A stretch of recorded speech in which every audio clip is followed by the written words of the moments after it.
तीसरा टॉपिक शुरू करने जा रहे हैं। पहले हमने किया था कार्बोनाइल ग्रुप केमिस्ट्री और उसके बाद फिर हमने इंट्रोडक्शन टू स्पेक्ट्रोस्कोपी किया। तो तीसरा टॉपिक हमारा है मुख्तसर सा इंट्रोडक्शन टू बायोमॉलिक्यूल।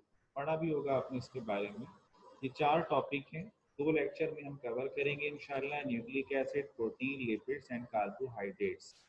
आज के लेक्चर में हम ये देखेंगे कार्बोहाइड्रेट्स एंड लिपिड्स, ये हमारा टॉपिक है। फिर एक लास्ट लेक्चर होगा और फिर एक रिवीजन क्लास। तो कार्बोहाइड्रेट और लिपिड्स जो है ये हम आज के लेक्चर में देखेंगे। एक ब्रीफ इसका इंट्रोडक्शन। अच्छा, ये जो हमारा बायोमॉलिक्यूल्स हैं और देयर आर 4 टॉपिक्स, इस पे usually the teacher give the short note. तो अगर थोड़ा सा हम 3-4 चीज़ें देख लें तो हम शॉर्ट नोट लिख सकते हैं। तो मैंने यहाँ एक स्लाइड्स भी बनाई हैं, वो भी आपके लिए हेल्पफुल होंगी। बुक में भी आप देख सकते हैं, कोई भी बुक देख सकते हैं, लेकिन क्योंकि यहाँ मैकमरी की बुक आपके कंसर्न है तो हम इसमें ये जो कुछ पेजेस हैं 832 से लेटे 860, यहाँ पे आपको कार्बोहाइड्रेट मिल जाएगा और 907 से 930 तक आपको लिपिड मिल जाएगा। इसके अलावा भी कोई भी बुक आप देख सकते हैं जिसमें आपको मोटी मोटी बातें पता चल जाएं और एक छोटा सा नोट लिख सकें। और कोई ऐसी चीज़, इंपॉर्टेंट चीज़ एमसीक्यूज से मुतालिक कोई चीज़ ऐसी आ जाए जो एमसीक्यूज से मुतालिक हो तो वो भी आप कर सकते हैं।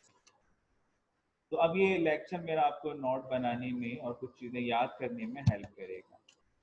हम देखते हैं कार्बोहाइड्रेट्स को शुरू करते हैं। कार्बोहाइड्रेट्स क्या हैं? Carbohydrates they are consist of carbon, hydrogen and oxygen. There are 3 types of atoms. They are made of carbon, hydrogen and oxygen. कार्बो carbon से निकला है और हाइड्रेट असल में वाटर, और वाटर में हाइड्रोजन ऑक्सीजन होते हैं। तो ये carbohydrates, hydrates of carbon, water molecule with carbon, ठीक है। अच्छा, most carbs to dissolve in water, क्योंकि कार्बोहाइड्रेट्स वाटर सॉल्युबल होते हैं यूजुअली, तो they are hydrophilic in nature. They are important because all organism use them for energy. Energy के purpose के लिए तमाम ऑर्गेनिज्म इनको इस्तेमाल करते हैं। हमारे जिस्म में भी मौजूद होते हैं और हम आउटसाइड से इनटेक भी करते हैं through food. Some organisms use them as a part of their body. Carbohydrates occur in हाँ मेरे every को पता है, अभी living पोछा organism. बाद में लगाऊंगी। The sugar and हाँ starch in food. The sugar and hmm starch in food. हम्म अच्छा, अब इनकी टाइप्स आप देखें कि जो शुगर हैं और स्टार्च हैं ये फूड में, यानी ये कार्बोहाइड्रेट्स की एग्जांपल में बता रहा हूँ, टाइप्स बता रहा हूँ कि किस फॉर्म, मुख्तलिफ फॉर्म्स में होते हैं। तो शुगर और हैं? स्टार्च की जो फॉर्म है मेरा आ रहा है, फूड के अंदर होते क्या हैं, कह और रही है? सेलुलोज की जो फॉर्म में है वो हाँ वुड, अभी तो मम्मा झाड़ू लगा पेपर रही और है, मम्मी कॉटन सर्व में करके होती हैं। आएंगे, अभी जाती हूँ और 11:30। They are nearly late pure जा। कार्बोहाइड्रेट्स, ठीक है। तो शुगर स्टार्च फूड में, cellulose food, paper and cotton में। तो सेलुलोज भी एक कार्बोहाइड्रेट है और शुगर स्टार्च भी एक कार्बोहाइड्रेट है। जो सबसे सिंपलेस्ट फॉर्म है कार्बोहाइड्रेट की वो ग्लूकोज है। अब ग्लूकोज का जो फॉर्मूला है वो है C6H12O6, और इसको हम इस तरह भी लिख सकते हैं C6, आप देखें H2O और होल 6। तो ये क्या बन रहा है जी? Hydrate of carbon. इसलिए इसका जो एक नेम था और ये नजर भी आ रहा है, ये पड़ गया था हाइड्रेट्स ऑफ कार्बन। लेकिन इसकी जो हाँ मुझे अपने हैंड फ्री दो। एडवांस डेफिनेशन है वो ये है कि पॉलीहाइड्रोक्सिलेटेड एल्डिहाइड्स एंड कीटोन, या शुगर इनको कॉमनली कहते हैं। अच्छा, इसमें 2 तरह के फंक्शनल ग्रुप होते हैं, एल्डिहाइड और कीटोन में से कोई एक होगा और हाइड्रोक्सिल होंगे, हाइड्रोक्सिल ग्रुप। और हाइड्रोक्सिल ग्रुप बहुत सारे होते हैं, इसलिए पॉलीहाइड्रोक्सिल ग्रुप हम कहते हैं। तो ये पॉलीहाइड्रोक्सिलेटेड एल्डिहाइड्स होते हैं या कीटोन्स होते हैं, यूजुअली इनको शुगर शॉर्ट फॉर्म में कहते हैं। कार्बोहाइड्रेट आर सेंथिसाइज, ये जो हमारे प्लांट्स हैं ये सेंथिसाइज करते हैं बाय फोटोसिंथेसिस, ठीक है, और इन प्रेजेंस ऑफ सनलाइट। और इसमें क्या होता है, जो कार्बन डाइऑक्साइड है और वाटर, ये दोनों कार्बन डाइऑक्साइड और वाटर जो हैं ये कार्बोहाइड्रेट बनाते हैं। देखिए कार्बन डाइऑक्साइड और वाटर सनलाइट की मौजूदगी में, देखिए जो हमारे प्लांट से ऑक्सीजन प्रोड्यूस करते हैं, और ये ग्लूकोज है। और फिर ये ग्लूकोज जो है ये फर्दर डाइमेराइज और ट्राइमेराइज पॉलीमेराइज होता जाता है और सेलुलोज की फॉर्म में और स्टार्च की फॉर्म में प्लांट्स में मौजूद होता है। Many molecules of glucose are then chemically linked for storage by the plant in the form of either cellulose, जो मैंने आपको बताया, और स्टार्च की फॉर्म में ये स्टोर हो जाता है। और फिर ये क्या करते हैं, ये एनर्जी प्रोवाइड करते हैं। यानी ये दोबारा से जब ये कार्बोहाइड्रेट ऑक्सीजन के साथ मिलेंगे तो फिर आपको कार्बन डाइऑक्साइड, वाटर और एनर्जी मिलेगी।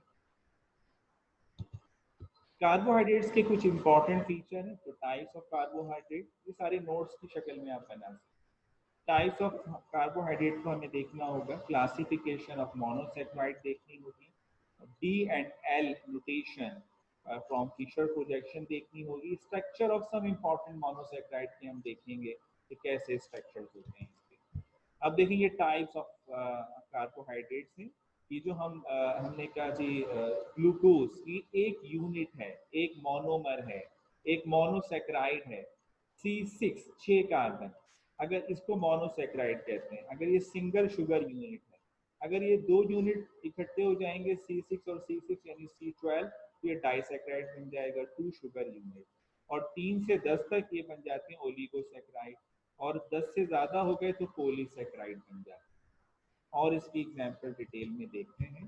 कार्बोहाइड्रेट में अगर एक शुगर मॉलिक्यूल है तो वो मोनोसेक्राइड, जैसे ग्लूकोज है, फ्रक्टोज है, गैलेक्टोज, ये सारे इसके आइसोमर हैं, वही 6 कार्बन, लेकिन और हाइड्रोजन और हाइड्रोक्सिल ग्रुप की अरेंजमेंट मुख्तलिफ है, कॉन्फ़िगरेशन मुख्तलिफ है। और फिर अगर दो यूनिट कंबाइन हो गए तो फिर ये डाइसेक्राइड, जैसे सक्रोज, लैक्टोज और माल्टोज।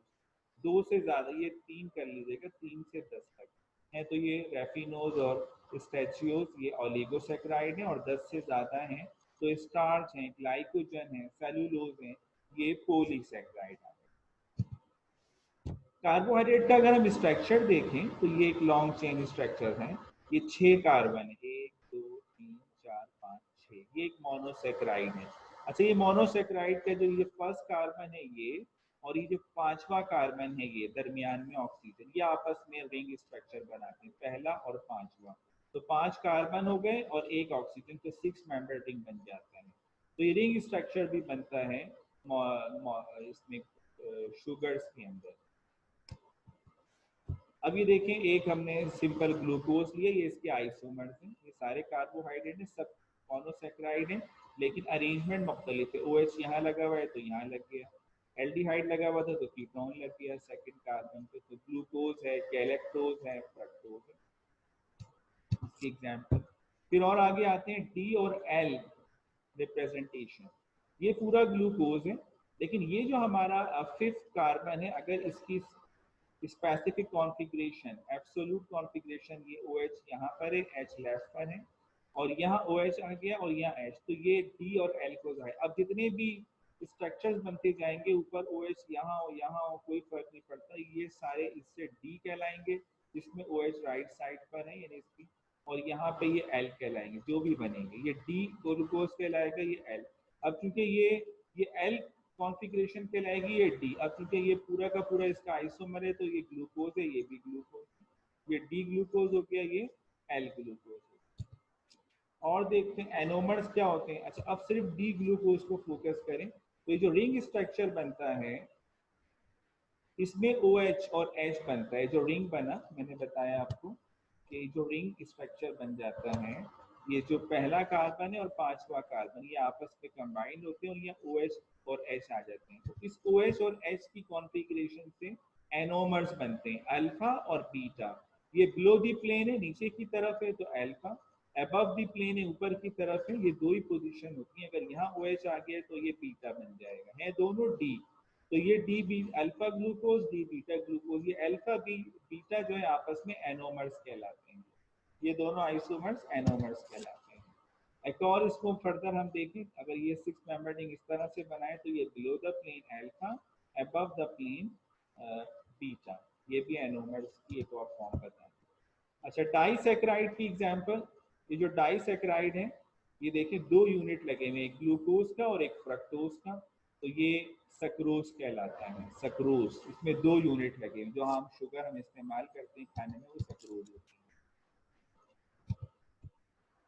ये एग्जाम्पल दी गई है, मोनोसेक्राइड ग्लूकोज, डाइसेक्राइड सक्रोज, और ये पॉलीसेक्राइड एमाइलोज स्टार्च। ये पॉलीसेक्राइड, बहुत सारे इसमें ग्लूकोज के यूनिट लगे हैं।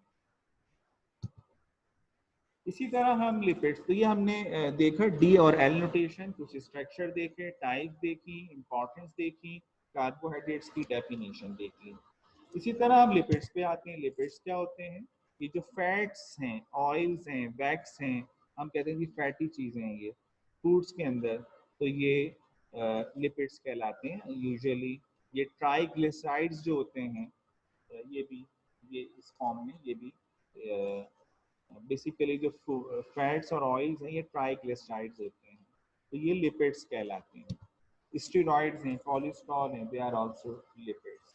Lipids are naturally occurring organic molecules that have limited solubility in water. Carbohydrates तो usually soluble हैं, लेकिन ये जो lipids हैं ये usually soluble नहीं है, ये non polar solvent में होती है, इसलिए इनका excrete करना मुश्किल है, बॉडी में डिपॉजिट हो जाते हैं, वेंस में डिपॉजिट हो जाते हैं,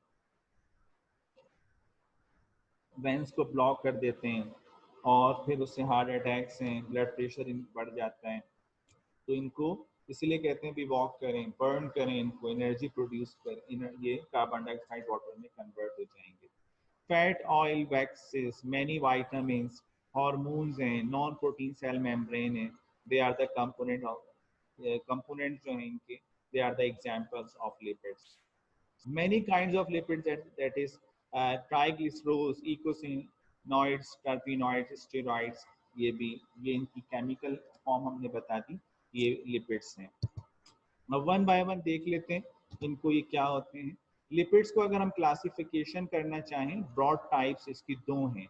या तो ये एस्ट्रल लिंकेज होगा, जिसको आप हाइड्रोलाइज कर सकते हैं, एक तो ये टाइप्स है जिसमें फैट्स हैं, वैक्सेस हैं और ऑयल्स हैं, और दूसरा जो है उसमें एस्ट्रल लिंकेज नहीं होगा, उनको हाइड्रोलाइज नहीं किया जा सकता, वो स्टेरॉइड्स हैं, टर्पिनॉइड्स हैं, कोलेस्ट्रॉल है, ये तो ये 2 तरह की ब्रॉड क्लासेस आ गई।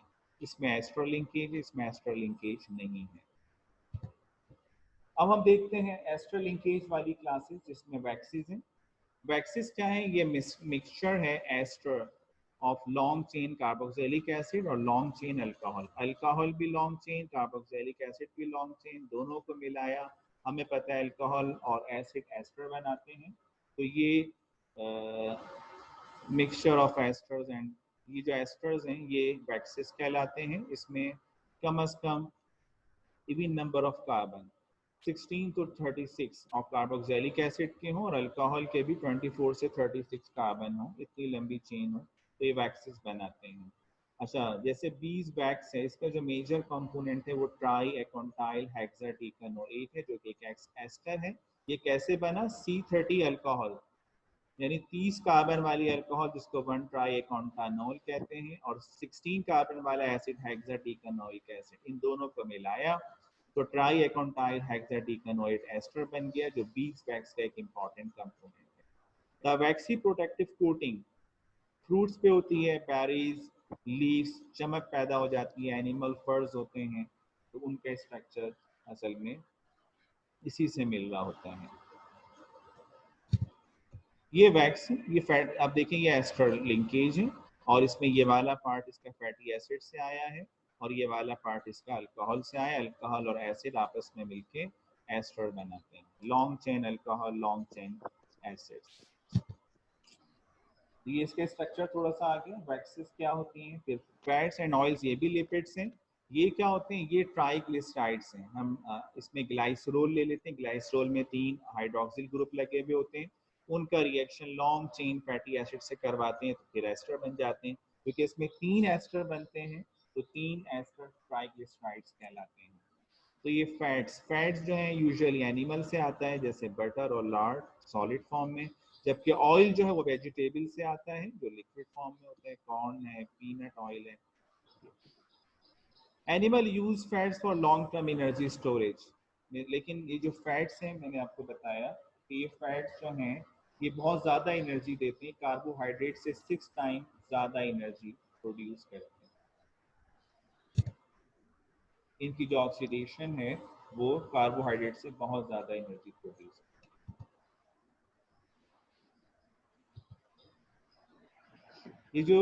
ये इसकी देखें, ये 3 फैटी एसिड्स हैं, तीनों एक जैसे भी हो सकते हैं, अलग अलग भी हो सकते हैं। ये ग्लाइसरोल है जिसमें 3 OH ग्रुप लगे हैं।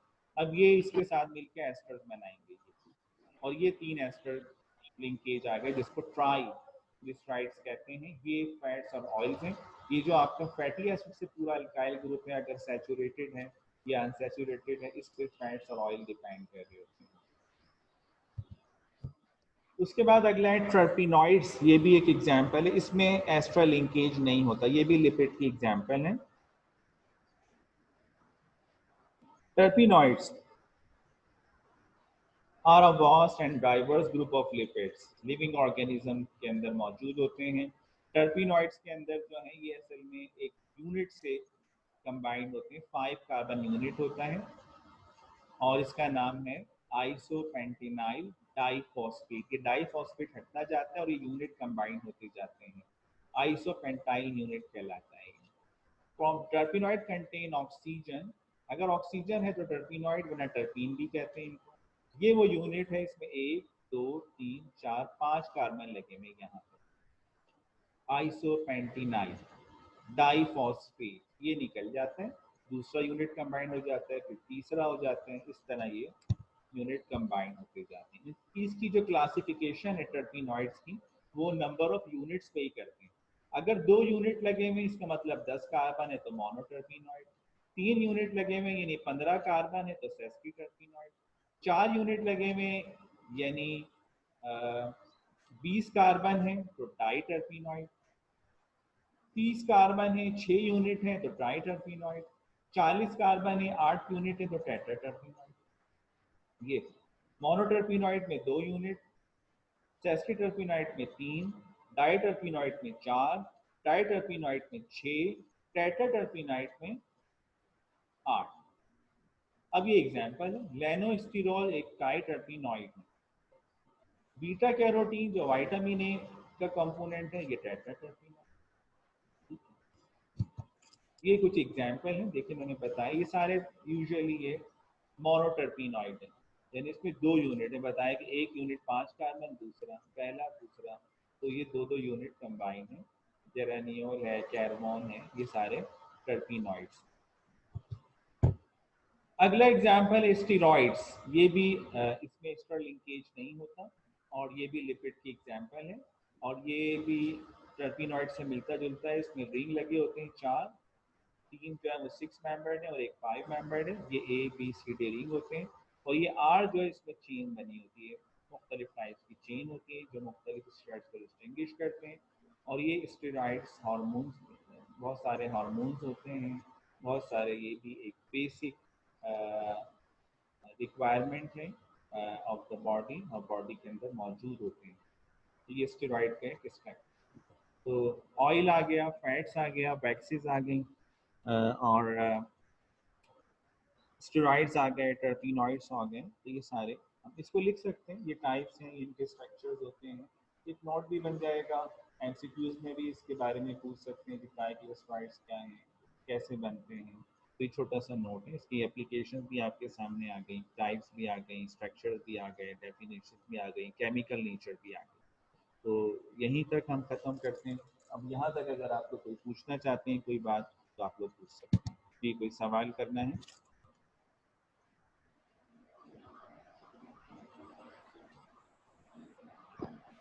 जी जी जनाब, कोई सवाल करना चाहते हैं तो आप लोग कर सकते हैं। जी, you can raise the hand. मैंने चेक भी हटा दिया है, आप लोग अपने आप को अनम्यूट कर सकते हैं सेल्फ, और कोई सवाल पूछना चाहें तो पूछ सकते हैं। मैंने असाइनमेंट भी आपको भिजवा दिया था, उम्मीद है मिल गया होगा। Kindly solve the assignment as soon as possible. जी, कोई सवाल? ये कौन है जनाब? चलिए एक दो चीज़ें मैं खुद ही स्टूडेंट से पूछ लूँ कि सो तो नहीं रहे कम या जाग रहे हैं, क्या कर रहे हैं। आरिफुल्ला साहब जी, कोई कौन है ये? गजाला अब्बास साहिबा।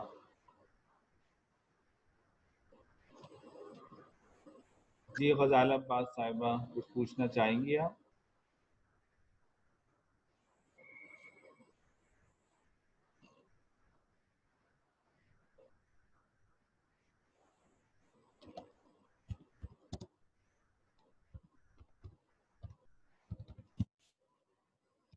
जी कोई सवाल?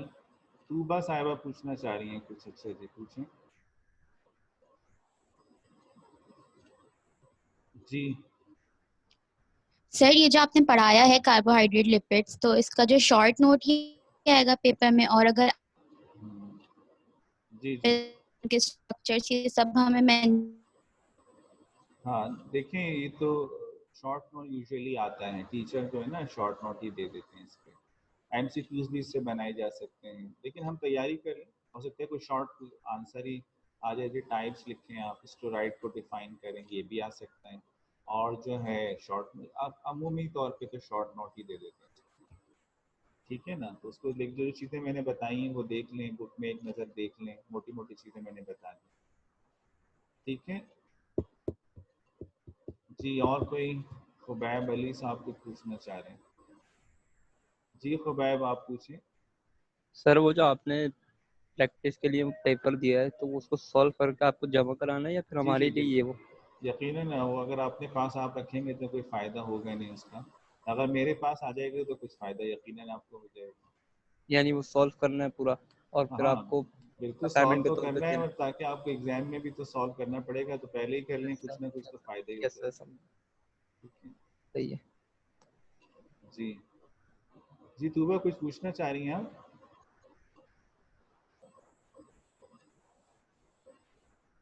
और कोई सवाल?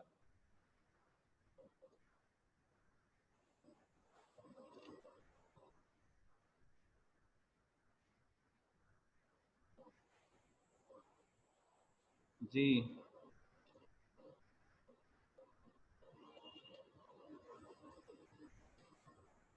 Lower on hands.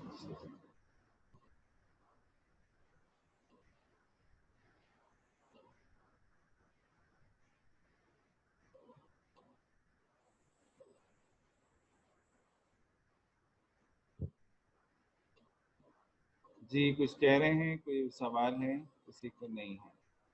अच्छा ये क्या नाम है, ये एक दो लोगों से मैं चाह रहा हूँ कि मैं भी पूछ लूँ, तो पता नहीं ये लोग कितने एक्टिव हैं, क्या हैं। इकरा नाज साहिबा, मंजर आम पर कोई आता ही नहीं है एक दो के अलावा। इकरा नाज,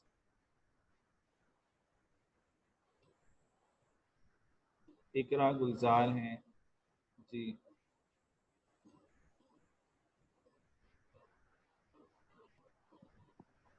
सर जी कौन है? सर इकरा मैं नाज साहिबा, जी समझ में आ रहा है आपको इकरा नाज साहिबा? जी सर समझ तो आ रहा है, लेकिन सर लेक्चर आप कम नहीं कर सकते? मतलब आपने कहा था कि 20 लेक्चर पे एंड करेंगे ना, तो 15 कर दे, क्योंकि वर्डिंग्स भी बहुत ज़्यादा होती हैं। तो हमें क्या पूरी पूरी वर्डिंग्स वैसे ही लिखनी होगी जैसे आप पीडीएफ भेज रहे हैं? नहीं नहीं, वैसे नहीं लिखनी होगी, बिल्कुल वैसे लिखने के लिए तो फिर आपको सामने सारी चीज़ें उसी तरह चाहिए, आप अपने वर्ड्स में लिखें। 20 लेक्चर मैंने नहीं करने, मैंने तो फिर 16 लेक्चर करने हैं बस। ये आज मेरा 14 लेक्चर था, 2 लेक्चर और हैं, ठीक है। आप लोग परेशान ना हो, इतना इतना मुश्किल कोर्स नहीं है, इतना घर में आप लोग थोड़ा सा देखेंगे रोज़ाना तो कोर्स कवर हो जाएगा, कोई बहुत मुश्किल नहीं है ये सारी चीज़, ठीक है जी। और कौन है ये? गुल जमान साहब कौन है?